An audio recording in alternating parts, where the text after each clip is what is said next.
So, in case you're wondering how Snow White is being touted as the number one movie in the world right now, you don't have to go far to figure that out. That it's all absolute cope and seethe because there's nothing else to watch.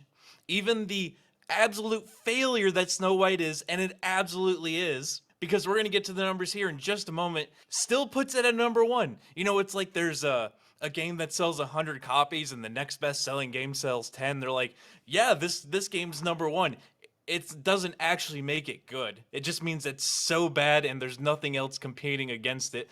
But there's already being cope. Rachel Zegler's reverting back to her old pre-Disney censorship phase where she wasn't allowed to talk about the movie because, well, it caused up so much controversy that nobody went to go see the damn movie. But Rachel Zegler's at it again with the cope and seethe and blaming Gal Gadot for the movie not being, we'll say, profitable because its box office numbers are absolutely atrocious. But of course, the media's going to come out and shill for Disney and Rachel Zegler because just like all the pixie dusters, they are absolutely huffing Bob Iger's farts. Because let's be honest, everybody would rather see Gal Gadot as Snow White than Rachel Zegler. And she's not unattractive, but she's not actually attractive, and she's not talented. She's just a hack that may have done some things. Now that's pure speculation and conjecture on my part, but somebody like this doesn't get into the industry without doing extracurricular activities because she has no talent whatsoever. But here we can see people. The star of Snow White, Disney's live-action remake of the animated classic, took to Instagram Monday, March 24th to celebrate the new movie's success. Number one in the world, Rachel Zegler wrote, captioning a photo of her smiling in a costume as the titular princess, waving from her trailer on the movie set. In keeping with Snow White's most recognizable imagery, she added two emojis, a red apple and a snowflake. Now here's where it gets fun. The new Snow White, co-starring Gal Gadot as the evil queen, made $43 million domestically, in addition to $44.3 internationally. So over the weekend, it couldn't even break 100 mil, and I do believe the budget was around 270 million. They probably put in another 200 million into marketing, and then there was that like year and a half of reshoots, you know, where we didn't see the dwarves and we saw the pictures of the not Prince Charming that was just a merry band of bandits that I still suspect were not actually in the movie until all the backlash. The one where they didn't hire actual dwarf actors, they just CGI'd it all in. And Peter Dinklage had to run his mouth and say, you shouldn't hire dwarves except for me because I want all the money. You know, the guy who pulls that ladder up behind him after he makes it big. Yeah, that asshole. But all in all, I suspect this movie probably cost them about 700 to 800 million total. And I wish I was exaggerating. By the time you do the original budget, the reshoots, and the marketing, it was an expensive movie to only pull $85 million. And let's do some comparisons here and see what Snow White was actually competing against. Nothing. Nothing. It literally competed against itself, and it failed at that. The next best thing was Brave New World, which everybody admits is a disaster and nobody liked the movie, coming at $192 million. Brave New World made more money than Disney's multi-hundred-million-dollar Snow White live action movie. Absolutely blew it out of the water. Like, you just cannot make this kind of stuff up.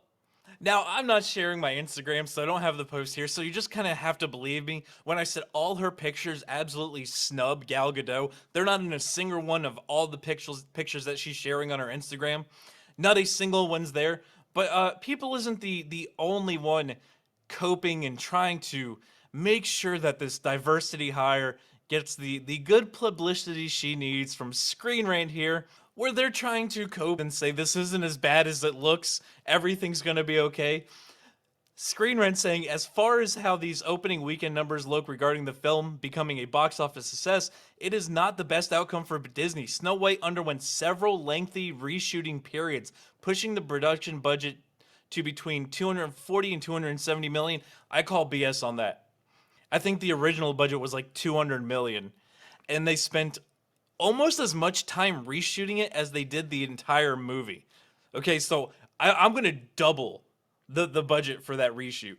In modern Hollywood, around the same budget is usually applied for marketing and distribution costs, meaning Snow White will have set Disney back around 500 million.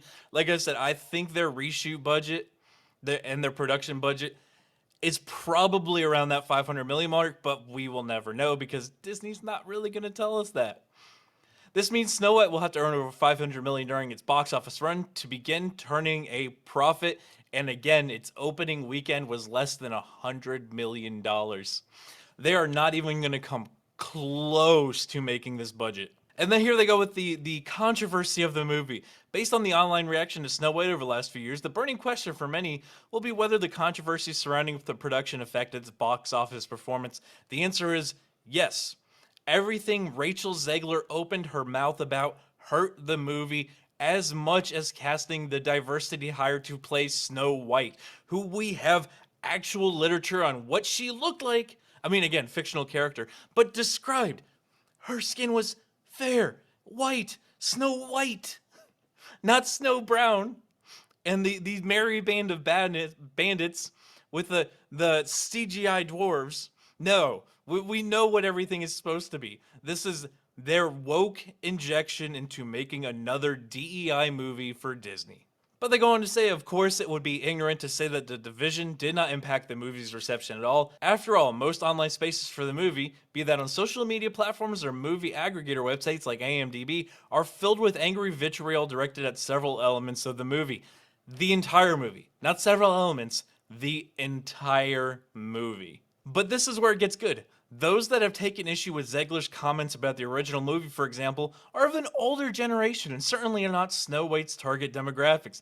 Families and children will be mostly oblivious to this, meaning that there are factors at work that have impacted Snow White's overall box office performance, aside from the small hit it likely took from the divisiveness of recent years.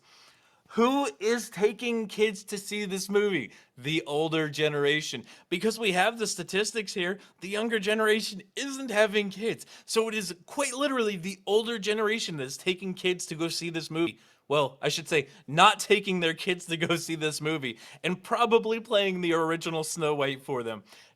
Again, we have the numbers. People aren't going to see this movie, and I'm willing to bet most of those $40 million came from the Gen Z millennial brain rot generation that isn't having kids. It's the pixie dusters, the ones that are huffing Disney's farts trying to relive their childhood while towing the woke DEI line. The